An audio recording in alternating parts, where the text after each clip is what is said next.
Olá, boas noites, pessoal.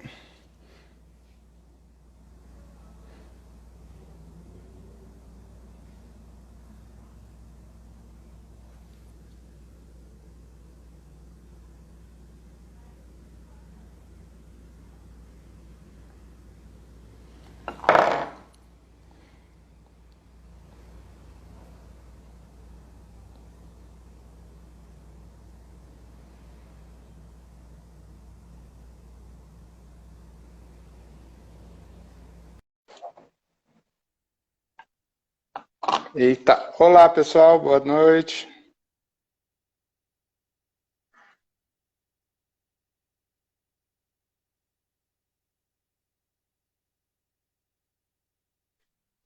Tudo bem? Vamos lá, peraí. Tô guardando o fachada frontal entrar. Opa, isso aí.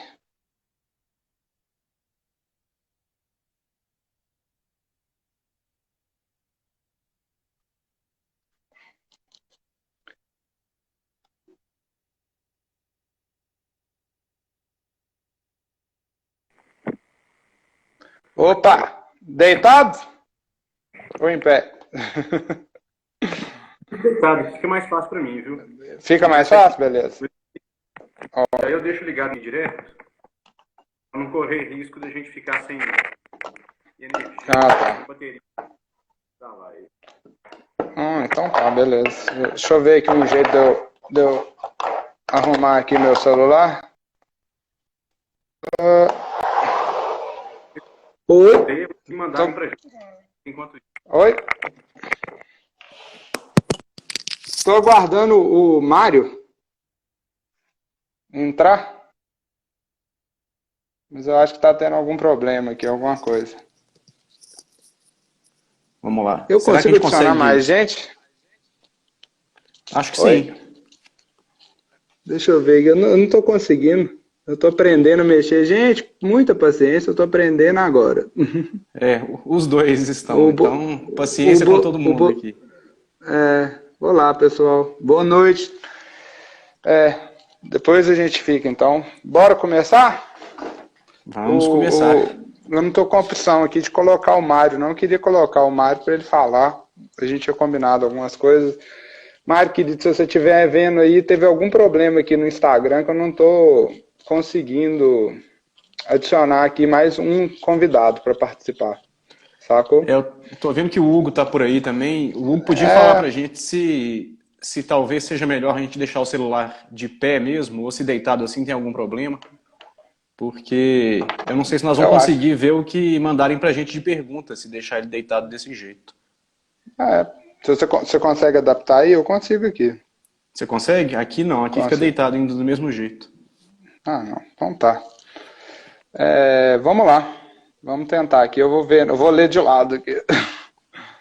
Então tá, É, então em vamos pé, tentar. o Hugo falou que em pé é melhor. Vamos Então lá? vamos fazer em pé, vamos lá. Vê se você consegue aí.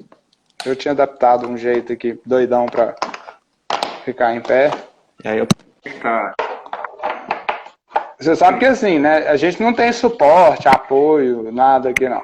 Bem, não. Se você ver meu apoio aqui, tá, é uma doideira. Também tá bem improvisado, mas o que é importante é a gente conseguir. Vamos lá. Vamos lá. Boa noite, pessoal. Boa noite, alunos e convidados aí do curso da PUC. Essa é a primeira live da conferência virtual desse semestre. Essas conferências foram feitas em vínculo com as disciplinas de seminário 1, 2 e 3, que serão, a partir desse semestre, ocorrerão em forma integrada nos cursos de arquitetura da PUC Minas, tanto do Coração Eucarístico e da Praça da Liberdade. Essa integração vai acontecer até para os futuros eventos presenciais. Esse semestre, por causa da pandemia do Covid-19, a gente optou por fazer esses eventos de forma remota, à distância, então vocês já tiveram acesso aí à palestra do arquiteto Zé Marcos. Eu vou ter que chamar... Gente, um momento, eu vou ter que chamar o Zé Marcos de Zemo, porque a gente se conhece desde o curso de arquitetura, de graduação de curso de arquitetura, então eu tenho dificuldade em chamar ele de Zemo, eu acho que ele tem dificuldade em me chamar de André também. Bom, hoje é um dia muito especial para nós. A gente destaca aí o lançamento do YouTube, do canal de YouTube do curso de arquitetura da PUC Minas. Então, a palestra do Zé Marcos do Zema já está lá disponível para a gente assistir, para todo mundo assistir. Outras palestras do semestre passado já estão disponíveis lá e futuras produções acadêmicas do curso estarão disponíveis lá também para todo mundo assistir. A conferência hoje é do José Marcos Filho, ele é arquiteto, formado pela PUC Minas, ele é mestre em arquitetura e urbanismo, em teoria de arquitetura e patrimônio pela UFMG. Ele é professor, pesquisador e ilustrador e desde 2015 ele se dedica a fazer ilustrações de edifícios emblemáticos em Belo Horizonte, no Brasil e no mundo, com um projeto denominado Fachada Frontal. Hoje a gente traz aí as boas-vindas ao Zé Marcos para ter uma conversa com a gente. E grande Zema, amigo de longa data.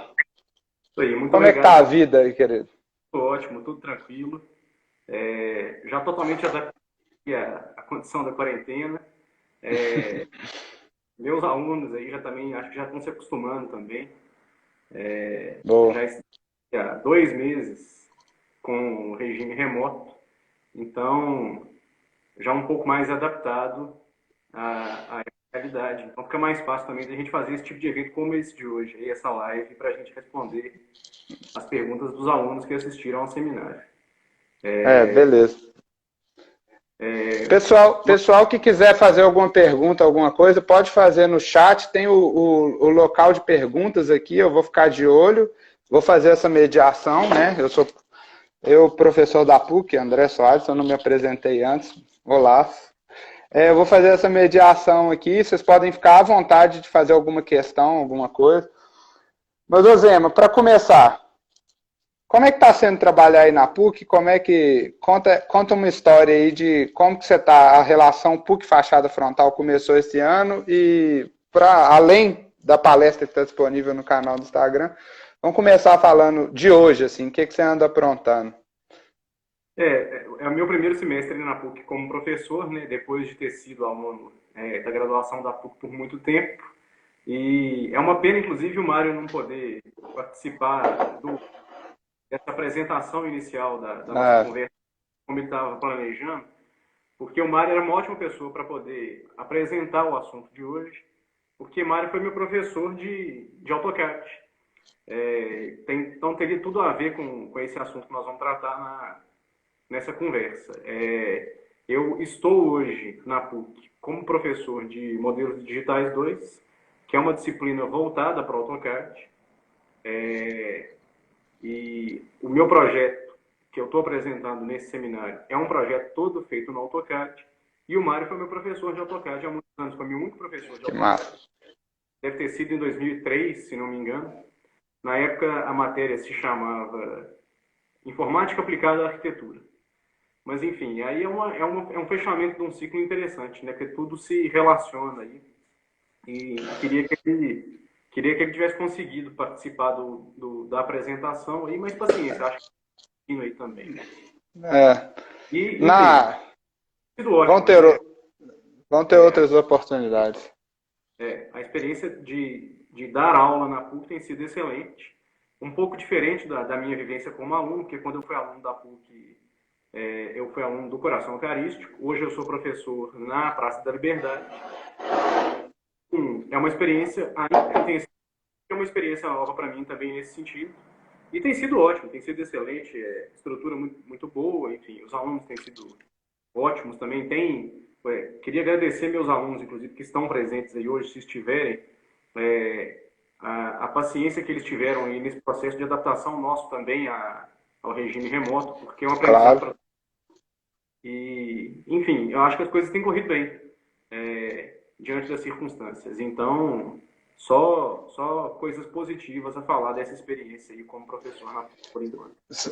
Saquei. Aí na palestra que a gente realizou ali, né, eu estava lá também, na palestra que já está disponível aí no site do YouTube, Você cita aí algumas questões do seu processo de trabalho. Uma das coisas que eu achei muito interessante é que tem a grande relação que você cria com história da arte, né, velho? História da arquitetura. Como que é importante essa relação, assim, da ilustração cotidiana hoje, que a gente vê aplicada desde escritórios de arquitetura, como que você trouxe isso a partir de um conhecimento de teoria da arquitetura, começou ali com a arquitetura russa, você estudando a edificação, entendendo o ritmo da edificação, da história, o ornamento, os signos, o ritmo, aquela questão quase vinculada à arquitetura clássica, e como que você pega uma ferramenta hoje totalmente conhecida por ser uma ferramenta técnica, ela foi desenvolvida para ser uma ferramenta assim, exata, técnica, muito utilizada em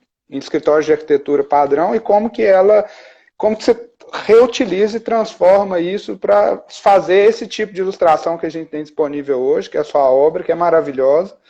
E como foi assim na sua formação, voltando assim, a gente já começou a falar desde a graduação, como que era a sua relação assim entre história da arte e prática da arquitetura? Eu acho que é uma das grandes diferenças e discussões que a gente tem hoje em currículos de arquitetura é junção de teoria e prática, história da arte e projeto, disciplinas práticas e isso. Como se dá isso assim na sua visão de arquitetura hoje e na sua prática profissional? Seu mestrado é sobre teoria da arquitetura e tal? A minha área de interesse na arquitetura maior sempre foi, desde que eu entrei na faculdade, sempre foi história da arquitetura. Eu sempre tive um interesse muito específico nessa área, dos vários campos de atuação que um arquiteto pode ter depois que ele se forma. Eu já tinha muito na minha cabeça, mesmo antes de começar o curso, uma predileção e enfim, uma aptidão para trabalhar com a história da arquitetura mesmo. Tinha um hábito desde pequeno de visitar Ouro Preto, essas coisas. Uma coisa que eu aprendi de pequeno, esse gosto por arquiteturas mais antigas e pelo estudo da história da arquitetura. Então, eu já entrei na graduação sabendo que o caminho ia ser esse. Meu TCC na PUC, inclusive na época nem era uma coisa muito usual, mas meu TCC na PUC foi um TCC teórico.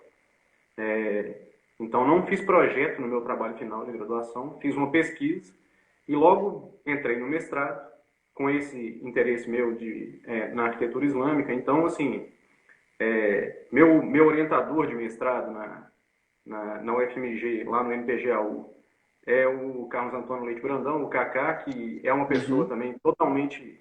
É uma sumidade, né, em termos de história da arquitetura aqui em BH. Então, toda a minha prática profissional... Outra coisa também já trabalhei muito com restauro, com levantamento de edificações históricas e restauro de edificações históricas. E a minha vivência prática também.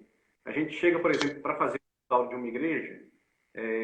Eu tenho um caso, por exemplo, eu fiz há muitos anos atrás o levantamento da matriz de Caeté para poder fazer um restauro da matriz de Caeté. Isso já tem muitos anos. E a matriz de Caeté é a maior igreja barroca de Minas Gerais.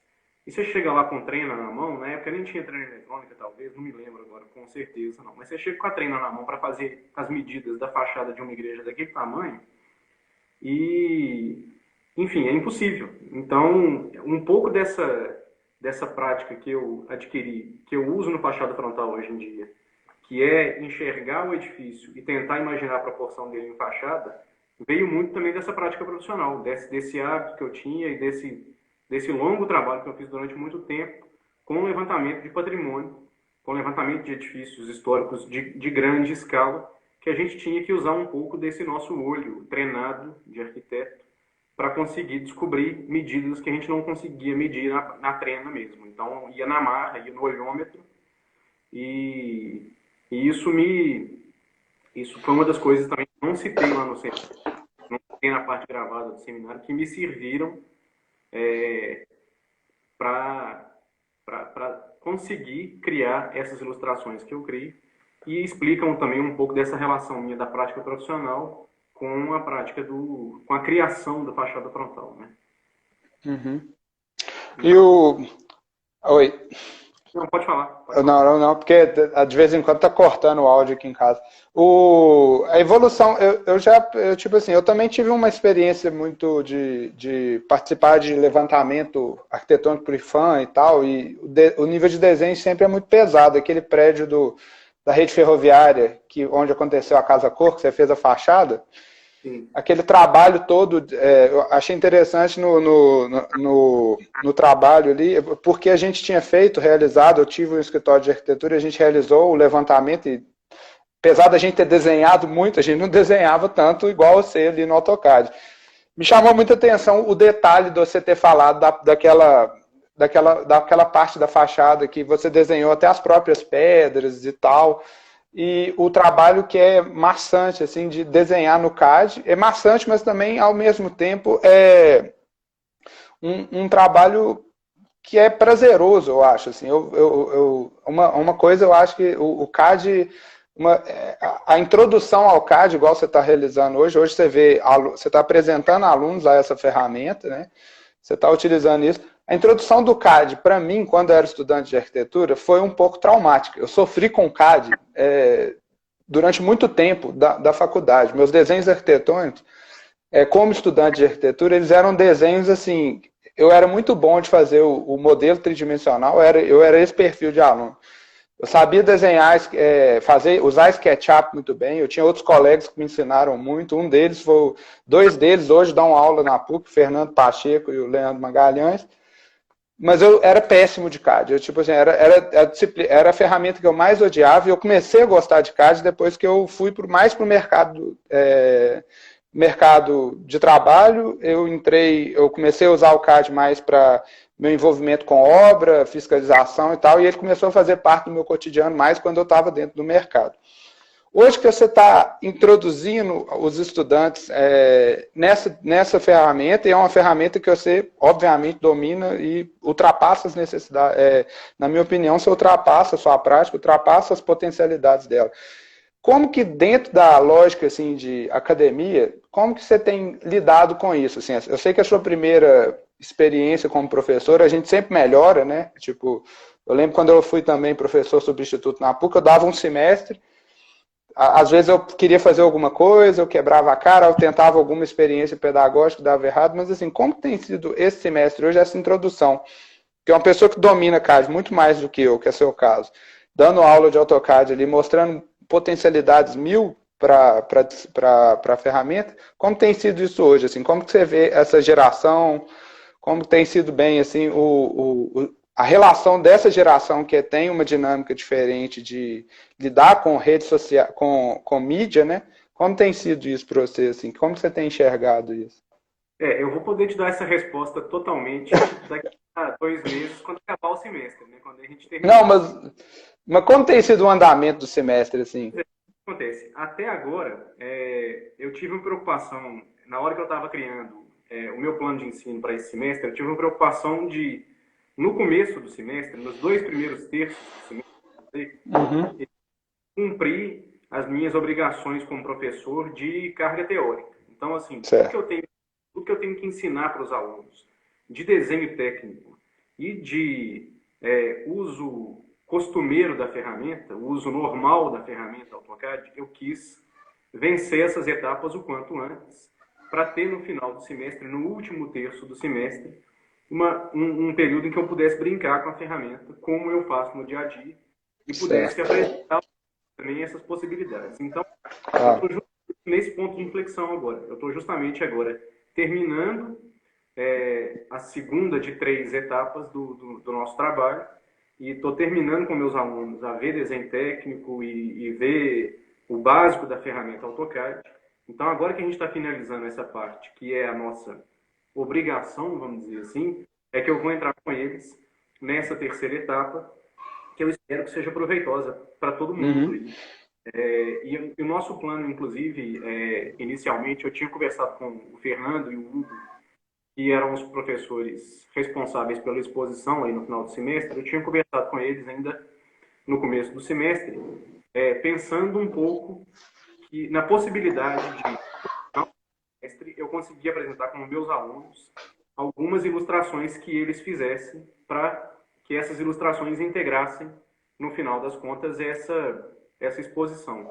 Não sei em que pé que anda isso, porque não vai ter exposição física, não tem possibilidade de ter exposição física. Então, não sei como é que nós vamos expor esses trabalhos dos alunos. Meu plano para esse terço final do semestre que nós temos agora pela frente, fazer essa brincadeira, vamos dizer, com o CAD. Né? Tentar um pouco fazer com que o CAD seja subvertido da maneira como eu gosto de fazer, como eu trabalho no dia a dia. Então, por isso que eu falei com você que, assim, até agora tem corrido muito bem, os alunos têm dado uma resposta positiva, no sentido de aprenderam bem a parte chata da coisa, e agora a parte boa da coisa, a meu ver, aí, que é que a outra seja dispensável, porque tem conta, mas nós vamos mais prazerosa mesmo, que é mais tranquila, que é mais leve, que é essa parte da ação. A exposição a gente está organizando, a gente passou uma tarde toda em contato hoje, né? Eu e os outros professores ali, né? A exposição vai acontecer, a gente está planejando nesse Instagram e no Instagram da Praça da Liberdade, o au.pucminas, vai acontecer um formato de exposição online. Assim, já foi o núcleo de comunicação, né, que é o professor Hugo e o Vitor Hugo também, que é estudante, trabalham muito, tem ajudado bastante a gente nesses eventos, nos seminários e tal. Vitor Hugo tem trabalhado muito aí com a gente, eles já desenvolveram algumas coisas e vão acontecer a exposição, mas assim, utilizando essa mídia, né, a distância, essa questão remota, a gente está sempre tentando explorar essas possibilidades, uma vez que a gente está tentando trabalhar remotamente. Bom, Zema, para além das aulas da expressão aí, eu sou professor, eu gosto de falar de aula, adoro os alunos, acho que os alunos têm brilhado esse semestre, trabalhando assim à distância, a gente tem tido algumas as dificuldades dessa transição e tal, mas tem que valorizar muito os nossos alunos que têm trabalhado bastante, têm tentado sempre dar esse retorno e tal. Sim, os alunos da PUC são incríveis, eu sempre achei isso. Estou muito feliz aqui por causa sou muito feliz dentro desse curso por causa deles. Mas vamos falar agora dessa parte profissional. Futuro ali. Projetos futuros, assim, você está pensando? Tem alguma edificação que está na sua cabeça? Eu vi durante o seu processo. É muito legal que você escolhe as edificações assim, muito por questões de interesse histórico, dos seus interesses arquitetônicos. Eu acho que isso é maravilhoso. Você tem essa liberdade de trabalhar e expor a sua obra, a sua marca na arquitetura. Futuramente, algum plano recente, futuro, a gente pode esperar algum lançamento novo no Fachada Frontal, e também alguma vontade, alguma questão, algum prédio está te chamando aí, a fachada de algum, no Brasil, em Minas, no mundo, alguma coisa assim que você está em mente? Eu tenho agora planos, eu tenho alguns planos aí na minha cabeça. Nesse comecinho de 2020, aí, com todas as dificuldades que a gente teve, eu preferi focar mais nessa experiência nova minha, para mim, que é dar aula. Então, em janeiro, eu fiz uma exposição em Mariana, que eu cheguei até a citar na parte gravada do seminário. Essas duas exposições que eu fiz em Ouro Preto e Mariana foram coisas que eu gostei demais de fazer, porque eu sempre gostei dessa cidade. Então, foi bom sair um pouco de BH temporariamente e fazer um pouco do trabalho. E foi muito bom também, porque eu pude fazer o lançamento dessas ilustrações nas próprias cidades. Então, a última coisa que eu fiz, a última coisa que eu tenho finalizado, foi justamente o desenho para essa exposição de Mariana. O meu plano agora, o que eu estou começando a mexer agora, é que eu tive fez um sucesso muito grande, um desenho que eu fiz da Praça 7, que foi uma mudança um pouco do estilo de desenho que eu estava fazendo, porque não é uma fachada, é uma vista superior, uma perspectiva forçada ali. E muita gente me procurou querendo comprar aquela ilustração da Praça 7, apesar de eu não poder vender aquela ilustração especificamente. e isso me despertou a ideia de fazer uma série de praças de BH, outras praças de BH. Então, Praça Soares, Praça da Liberdade, não sei, Praça Passarinos, tem várias praças de BH que são interessantes, nesse mesmo... Tem a mesma graça que tem fazer um da Praça 7, que é um entorno, como eu disse, que tem uma certa personalidade, em que eu consigo fazer eles em perspectiva saindo ali da praça. Então, tenho essa fazer essa série de praças de BH, é um plano que eu tenho. Outro plano que eu tenho está com novas ilustrações de Ouro Preto, São João, Tiradentes, enfim, continuar explorando essa coisa do barroco mineiro, porque hoje em dia, até hoje, não fiz uma igreja barroca ainda, por exemplo. Fiz uma igreja de Ouro Preto, uma igreja de Mariana. Fiz um casario de Ouro Preto e janelas, sacadas de Mariana. Então, quero fazer mais também nessa cidade. No começo do frontal, eu evitei muito fazer desenhos de cidades históricas, porque ficou uma coisa muito batida, muito clichê, aquela coisa de você chega na casa de vó e tem uma pintura de Saque. Então, no começo, eu evitei muito fazer isso. E também Oi. isso, queria suprir um pouco essa falta de desenho em BH. Deu um problema na conexão aí? Deu uma voltadinha, assim. A ideia das praças, eu acho que eu parou ali um pouco na hora que você estava falando do barroco ali. Dá uma voltadinha, se você puder. E é isso. No começo do projeto, eu evitei mexer com as cidades históricas, porque eu acho uma coisa meio batida, essa coisa de pintura de Ouro Preto em casa de vó, essas coisas que a gente vê muito. Então, no começo, eu evitei mexer com isso. Mas agora que eu tenho um estilo mais definido e consigo fazer um desenho muito próprio e que não vá cair nesse clichê da pintura de paisagem de cidade histórica, eu tenho vontade de voltar com mais calma nessa ideia de cidades históricas, além dessa das praças de BH. Então, ao que tudo indica, os próximos projetos são esses. Se tudo der certo. Boa. E agora... Oi?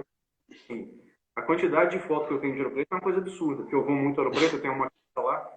Então, mesmo que a gente fique mais tempo em isolamento social e eu não possa visitar, não possa sair de casa, eu tenho material aqui em casa para ações de Ouro Preto. Então, pode ser que seja a saída aí para esses próximos. Saquei. Outra coisa que me chamou muita atenção lá na sua apresentação foi os primeiros trabalhos, né? Você começou com Rússia, depois você passou para... O Diogo fez uma boa pergunta aqui também. Você trabalha em interiores?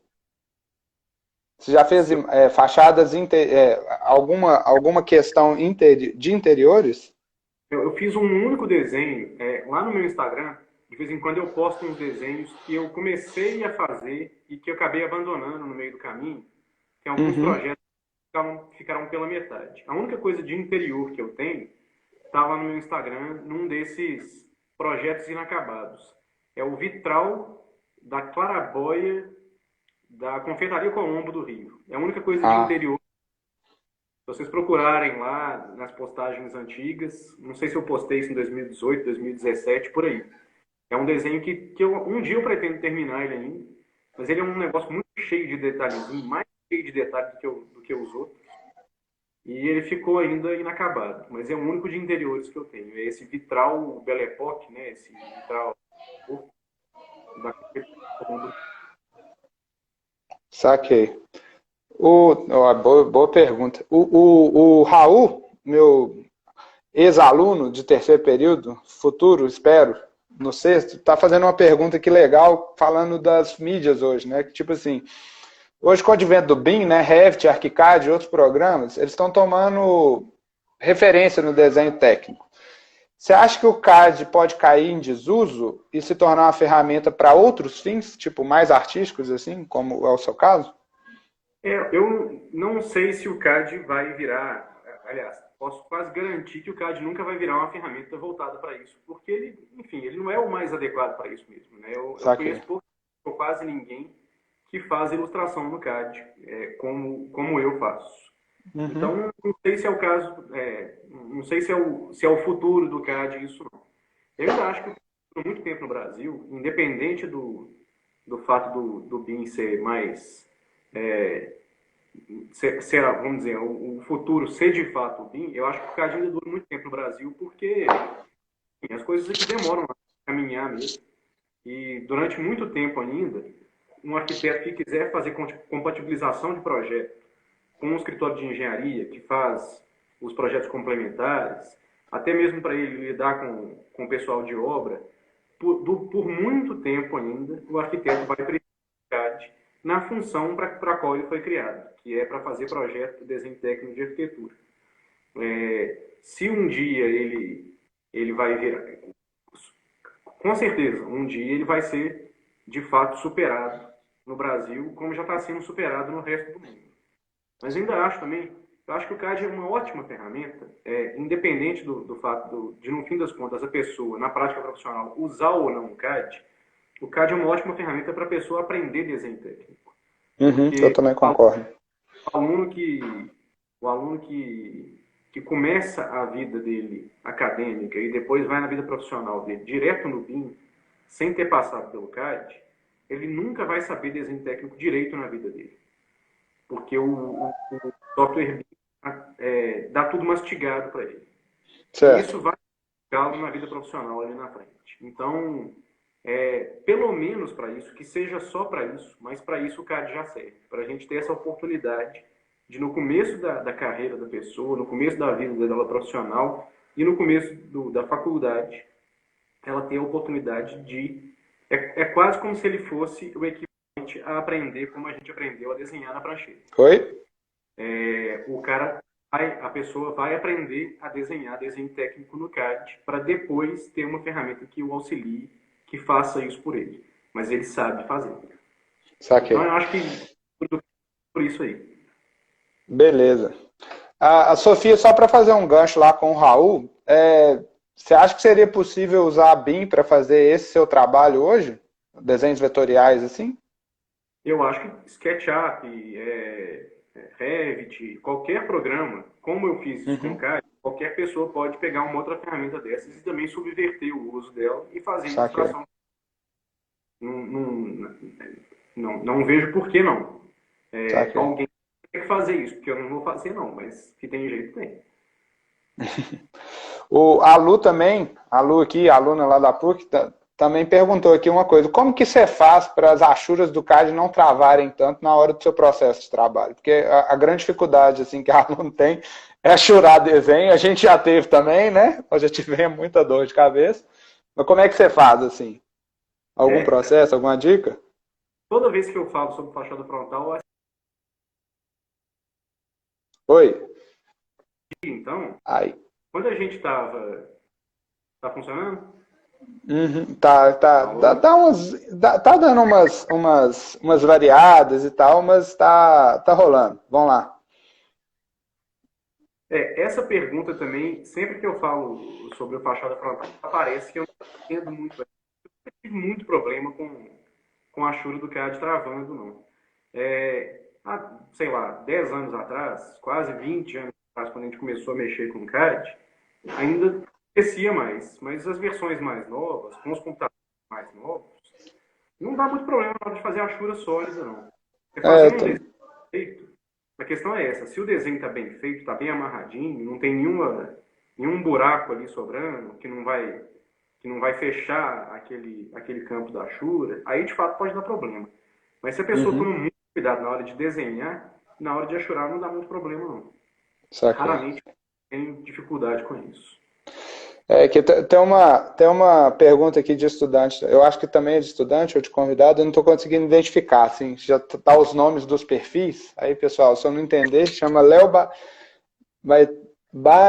alguma coisa, TW.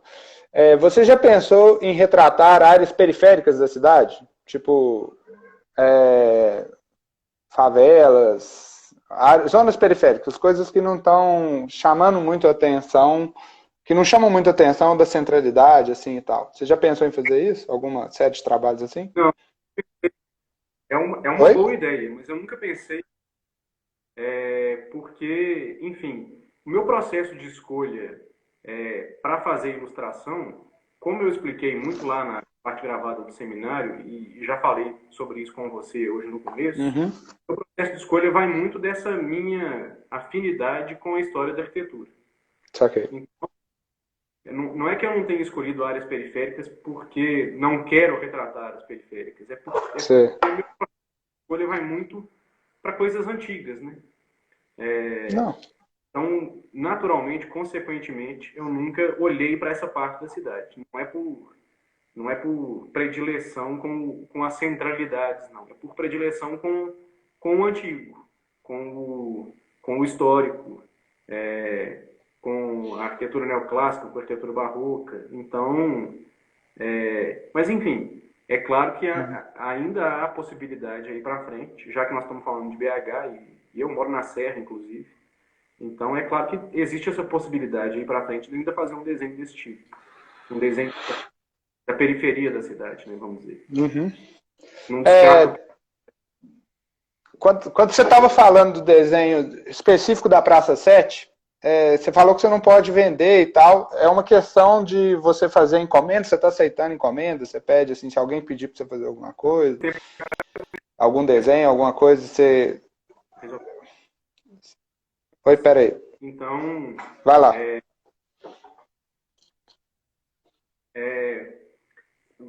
Foram dois casos que eu citei especificamente no seminário. Um deles foi o cartaz da Casa Cor, né, que foi uma encomenda, e o outro foi essa ilustração da Praça 7. Foram pedidos. E essas coisas são boas porque, você vê, inclusive, o desenho da Praça 7 tem um estilo diferente dos outros por uma exigência do cliente. E isso me permitiu descobrir novas maneiras de fazer ilustrações. Então, gosto de aceitar encomendas até por isso, para me tirar um pouco do meu processo já estabelecido e tentar fazer coisas novas, porque o cliente me forçou a fazer essas coisas novas. Então, hoje em dia faço coisas sob encomenda, sim. Saquei. Você acha que, assim, aí uma pergunta aqui do Libelo lá. As pessoas que são da área entendem o tanto que desenhar no CAD com esse nível de detalhe dá trabalho? Você acha, tipo assim, quando você, na sua experiência até agora, você sente mais exigência de colegas arquitetos ou de clientes que não conhecem essa questão, assim? Apesar que você teve duas encomendas, né?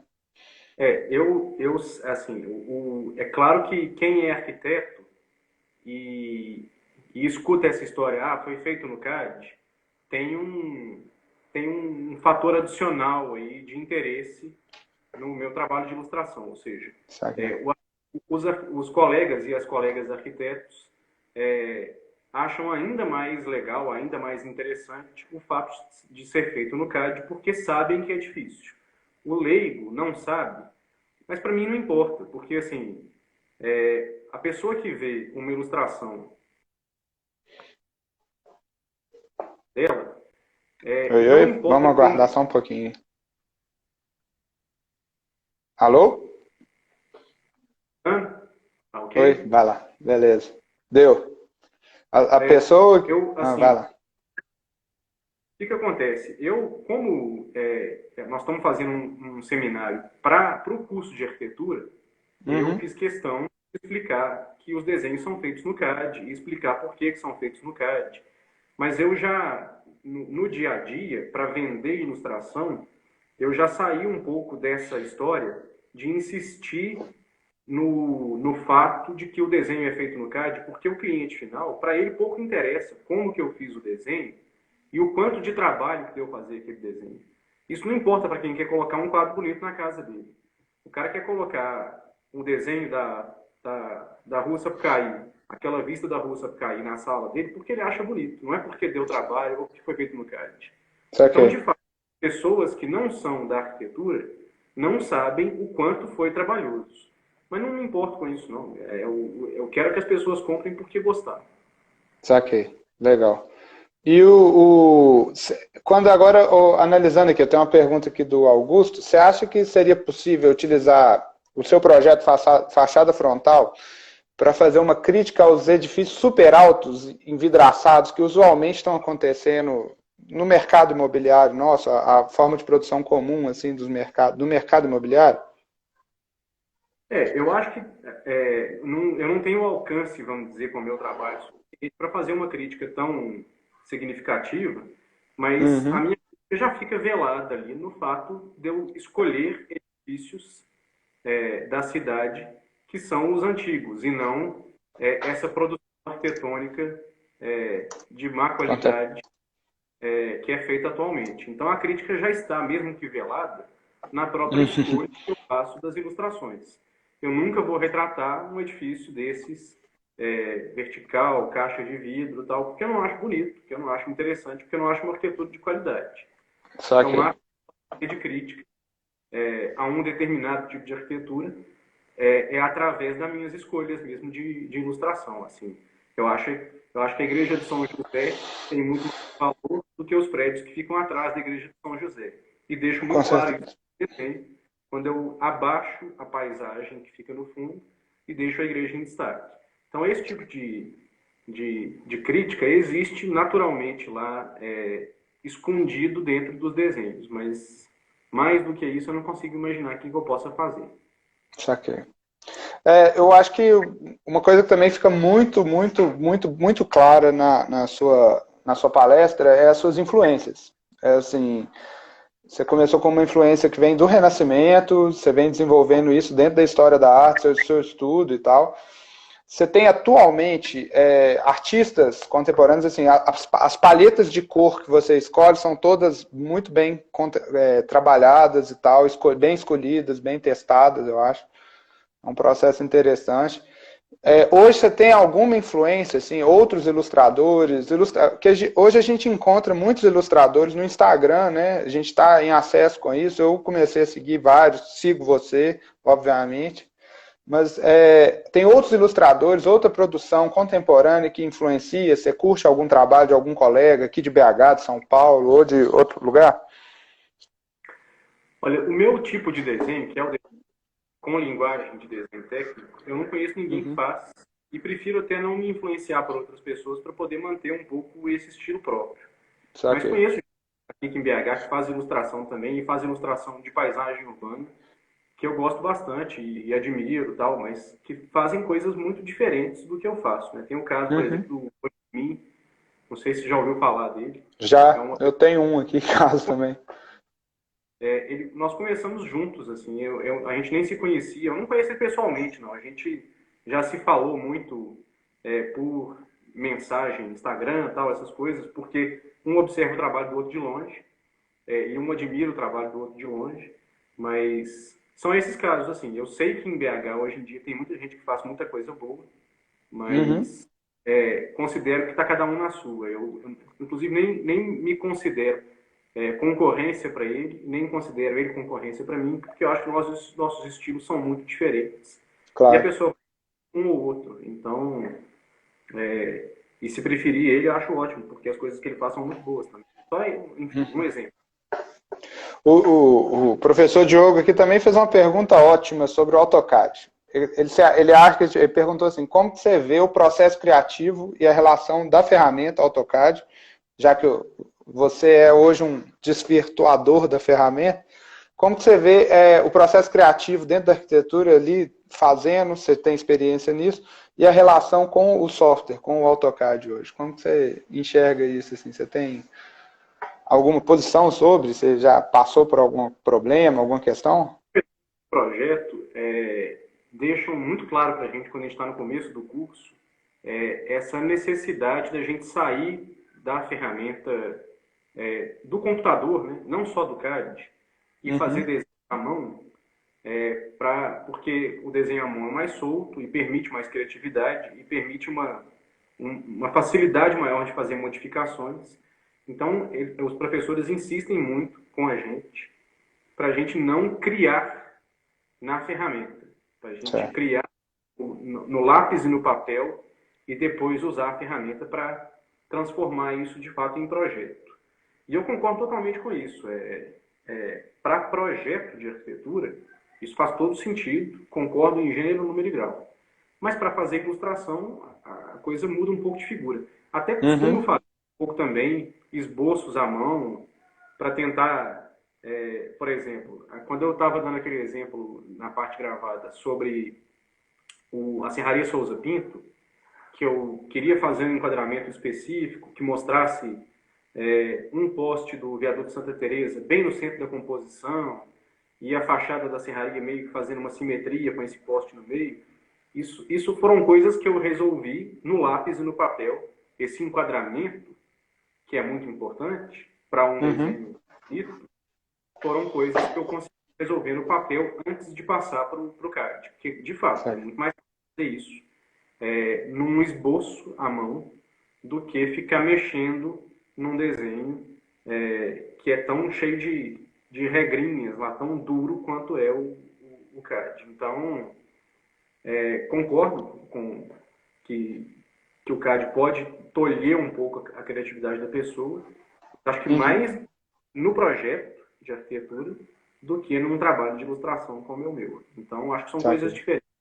A criatividade humana funciona de modos diferentes aí para essas duas coisas. Eu não estou criando espaços, né? Eu estou reproduzindo espaços que já foram construídos. Então, para mim, é menos... ele me restringe menos do que para o arquiteto que está projetando. Saquei. Vai, bacana. Outra coisa que eu achei ótimo, né, do seu trabalho é que uma vez que o trabalho é vetorial, né, tá ali dentro do CAD, aquilo ali é feito em vetor, você tem várias possibilidades de aplicação. E uma das coisas mais bonitas da sua apresentação, né, foi a relação que você tem com o Akayaka e aquela exposição que você fez. Aquilo ali realmente é muito bonito, né, muito interessante. E aquela aplicação que você desenvolveu, procurou a empresa, desenvolveu para fazer aquela coisa gigante assim e tal. Você tem algum projeto, alguma coisa, você vê alguma aplicação nova, assim, em espaços do seu trabalho, de possibilidade de incluir o seu trabalho em outras, no espaço também, voltar um pouco, assim, além da ilustração, voltar um pouco para o espaço? Você tem estudos, coisas, você raciocina um pouco assim, porque a aplicabilidade é enorme, né, é gigantesca. Aquele método que eu usei para aquelas impressões do edifício Akayaka, seria excelente para ser instalado. Porque esse método de instalação de outdoor antigo, que as pessoas mais novas nem sabem como é que são, a impressão é feita com uma qualidade bem baixa, inclusive, não é uma coisa com uma impressão muito boa, e feita em quadrados muito grandes. E aí vem uma pessoa e passa um grude por cima, né, com uma vassoura mesmo, pega uma mistura, que é um tipo de cola, e passa por cima, e cola de qualquer jeito mesmo, fica tudo enrugado e tal. Então aqui tem um aspecto rústico, um aspecto de arte urbana, e tem uma durabilidade também, porque tem aquela camada de cola por cima, que eu acho que seria muito interessante fazer uma aplicação num muro da cidade, alguma coisa desse tipo. É uma coisa que tem cara de arte urbana. Mas, então, claro que assim, tenho vontade, como fiquei muito feliz de ver aquelas aplicações imensas dentro do Akayaka, também gostaria de ver aplicações imensas do meu trabalho em lugares da cidade. E também ficar muito feliz pela exposição, inclusive, que eu teria muito maior da pessoa passando na rua e vendo meu trabalho lá instalado. Uma mega impressão de um desenho que eu fiz. Então, tenho vontade de fazer isso sim, mas desde essa época do Akayaka eu não fiz mais nenhuma instalação daquele tamanho, não. Enfim, mas futuro aí. Boa. Beleza. Estou guardando aqui as pessoas, né? A gente já está, daqui a pouco, aqui, ó. A Cacá perguntou se... Zema, você já pensou em fazer algumas obras recentes, tipo Elumar e Silvio, de Podestá? Alguma coisa pós-moderna mineira, mais ou menos, assim? A coisa mais recente que eu já fiz, de todos os desenhos que eu fiz até hoje, foi o edifício JK, né? Do Niemeyer. Eu fiz as duas torres do JK, a mais vertical e a mais horizontal. Aquilo e a Igreja da Pampulha são as únicas coisas modernistas que eu tenho dentre os meus desenhos todos. Mas, claro, eu gosto demais do El, gosto muito das coisas do pós-modernismo mineiro. E, enfim, nada me impede de um dia fazer, não. É porque, enfim, eu sou um só e demoro demais para fazer cada desenho, então até hoje não fiz nenhum, não. Mas gostaria de fazer sim. É uma ideia boa, é uma ideia que me agrada, me interessa. Tá. Uma pergunta ótima aqui da Sara Floresta é retratando ali os edifícios históricos. Você já pensou em fazer ensaios sobre paisagens de coisas que eram antes de intervenções que descaracterizaram? Vamos dar um exemplo. Ela usou um exemplo maravilhoso ali do centro da cidade, que é o Sulacap Sul-América, aquele anexo, que qualquer arquiteto que estuda história da arquitetura acha aquilo abominável. Você já pensou em fazer esse tipo de trabalho? O pessoal, bom que o pessoal está dando muita ideia boa aqui, viu? Eu tenho uma ideia antiga. Você me perguntou aí de projetos futuros, eu esqueci de comentar sobre isso, mas eu tenho uma ideia antiga que eu queria colocar em prática esse ano também, que ia ser uma história de edifícios perdidos. Eu ia fazer uma série de ilustrações de prédios de BH, do Rio, de São Paulo, que foram demolidos. Vou citar alguns exemplos aqui. Tem a Feira de Amostras em BH, que ficava onde hoje fica a rodoviária, que era um prédio Art Deco muito bonito. Nossa, maravilhoso. Feira de exposição, né? A antiga sede dos Correios, que por acaso fica onde a Sara citou, que é no lugar onde hoje está o Sulacap Sul-América, o antigo edifício dos Correios. Esses dois em BH eu gostaria muito de fazer. Além desses dois em BH, tem o Palácio Monroe, no Rio, que era a antiga sede do Senado Federal, que ficava ali onde hoje é o Aterro do Flamengo. Tinha muita vontade de fazer esse desenho também. Enfim, eu tenho uma lista extensa que eu já criei. Eu já estava com essa ideia na cabeça de fazer uma série de edifícios que foram perdidos, edifícios que o Brasil perdeu, que essa sanha do progresso demoliu em BH, no Rio, em São Paulo. Então tem um pouco essa história que a Sara falou aí de fazer histórias da paisagem, né? E por que não, se eu fosse fazer um desenho do Correio, fazer 3 etapas, né? Primeiro o edifício do Correio, depois o edifício Sulacap Sul-América, como ele foi concebido originalmente, e por fim, ele como está hoje, né? Todo descaracterizado, abandonado, com aquele anexo lá horroroso que fizeram na frente, que ocupa a praça que ficava na frente, enfim. Então tem uma ideia um pouco parecida com essa que a Sara sugeriu aí, mas ela melhorou um pouquinho a minha ideia, quem sabe eu faço depois. Boa ideia. Eu achei ótimo também. Uma pergunta legal que você fala também, o Hugo está perguntando aqui, plágio, realmente, né? Acho interessante a sua postura lá na palestra, é bonita, tipo assim, é uma forma que a galera gosta, não é uma forma legal, mas continua ainda, Zema? Novidade, você já está andando ali, achou seu desenho de novo em alguma propaganda, alguma coisa aí, por aí? Tem alguma novidade nesse assunto? A última notícia que eu tive foi um amigo meu que estava viajando e estava no aeroporto de Confins e estava numa dessas lojas de souvenir, de coisas mineiras e tal. E ele achava que era autorizado, porque era realmente o meu desenho sem modificação nenhuma. Então ele na hora achou que tinha sido autorizado, já estava comprando, e estava me ligando, falando assim, gostei da caneca e tal. Eu falei assim, que é? Não gostei de nada, não. Então, essas coisas acontecem com tanta frequência que eu já parei de prestar atenção. E não tem muito o que fazer, gente. Então, assim, não adianta lutar contra a pirataria, não. Ela vai acontecer e aí eu já tenho essa atitude hoje em dia de tomar como elogio, mais do que qualquer outra coisa, e, enfim, entregar para Deus, não tem o que fazer, não. É isso. Mas a notícia que eu tive foi essa. Foi da... Legal. Ô, Zema, as ideias estão fluindo aqui, ó. A galera tá rolando discussão e tal. E assim, já pensou em desenhar também ruína, tipo Piranesi, por exemplo? Não, nunca pensei em desenhar ruína, não. Uma boa ideia também, eu nunca tinha pensado. Boa. O CAD, isso eu falo também lá no vídeo, o CAD ele se melhor para fazer coisas mais precisas, né? Para fazer coisas mais exatas. Então, fazer ruína... Na verdade, eu já fiz uma ruína. Lá no comecinho, esse não está nas ilustrações que eu separei para falar sobre elas no seminário, Mas quem entrar no meu Instagram vai ver lá no comecinho um desenho que eu fiz do Angkor Thom, que é um complexo religioso lá no Camboja. É uma ruína. E eu desenhei ele todo no CAD. Ele tá lá. Então, assim, na verdade, lembrei que agora que eu já fiz ruína. Então, quem quiser ter a curiosidade de procurar aí, vai lá no Fachada Frontal, no Instagram, e procura uma das primeiras postagens. É um que está impresso num papel craft, um papel daquele papel de pão, assim. E são só linhas, mas é uma ruína. É o portão de entrada do Angkor Thom, que é a cidade de Khmer, lá no Camboja. Então, Tá já bom. fiz.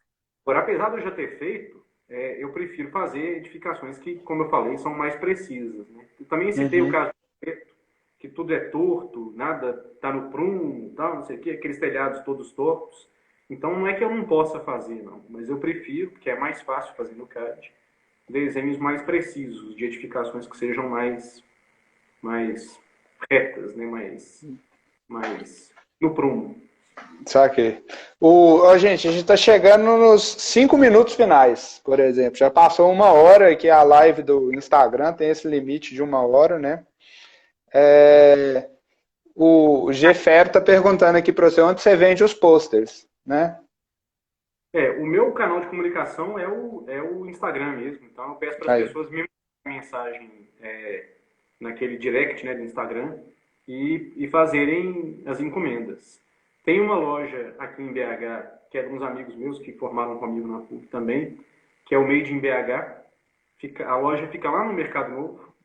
Lá eles vendem ilustrações minhas prontas, né? Comigo tem que fazer uma encomenda, demora uns dias para ficar pronto.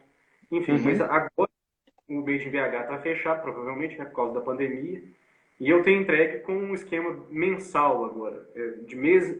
Uma vez por mês eu estou fazendo entregas, mas continuo entregando mesmo com a quarentena. E aí é só encomendar comigo direto lá pelo Instagram do Baixada Frontal. Tá. Você falou uma vez assim, como é que foi a pesquisa, Zema, para escolher o tipo de papel, o melhor jeito? Porque, tipo assim, a gente faz desenho de CAD para imprimir no sulfitão lá, bonito, né? Obra e tal. Como foi o processo disso? Isso foi uma coisa que foi muito difícil no começo, porque eu fiquei muito tempo me dedicando aos desenhos, lá em 2013, 2014, lá quando ainda era uma ideia, eu fiquei muito tempo me dedicando aos desenhos e fazendo desenhos imensos, sem pensar no produto final, né? Sem pensar muito em como que eu ia imprimir, em que formato que eu ia imprimir, em tamanho que eu ia imprimir. Na hora que eu fui partir para essa etapa, eu custei achar alguém que fizesse impressão, que a gente chama de fine art, que é a impressão de altíssima qualidade, num formato grande, num papel de qualidade, e fiquei meses procurando copiadoras e gráfica, isso e aquilo, até que eu encontrei quem trabalha comigo hoje em dia, que é o Estúdio Salvo, e é um dos poucos lugares em BH que eu sei que fazem impressão de grandes formatos em fine art. Mas foi a parte mais difícil do processo, com certeza. A gente sempre fala isso, assim, quando a gente está no curso de arquitetura, né? Tipo, o estudante ele sempre imprime na reta ali, né? No dia, usualmente. A gente vê isso nas filas, né? De gráfico e tudo mais, os alunos chegando desesperados para fazer banca, acabar de imprimir e tal, mas o que é impressão, quando ela é profissional, quando ela é para um concurso de arquitetura, ela é um negócio que tem que ser pensado e programado, né? É uma coisa assim, principalmente quando você vai expor o trabalho. Na hora que você vai colocar no real, aí você tem que arrumar um jeito de imprimir.